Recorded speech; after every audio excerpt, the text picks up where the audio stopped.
Welcome to the NC Spin After Spin. Additional comments from our panelists just available on our website.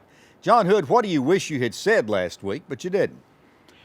Tom, I mentioned the early vote numbers and some attempts by Democrats and Republicans to draw predictive value from them, which is always kind of a risky thing to do. But I'll tell you very quickly why these numbers are making some Democrats nervous, and then why these numbers are making some Republicans nervous. Just to recapitulate, the early vote in 2020 is a little bit less Democratic than it was 4 years ago. That's the real comparison. Of course, Democrats vote in higher numbers early than Republicans. That's always true.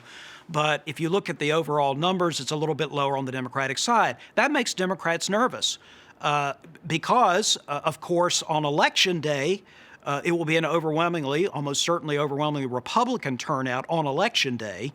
And so maybe they aren't making enough votes to offset Republican strength on Election Day, and they'll lose some close statewide races and legislative races. Now, here's what makes the Republicans nervous. Unaffiliated voters this year may not be like previous unaffiliated voters. They may not perform somewhat more Republican-leaning than Democratic-leaning. There's a lot of young voters registering for the first time and voting early. The youth vote is up as a share of early vote this year, and some of those young voters may be essentially Democratic voters but registered unaffiliated.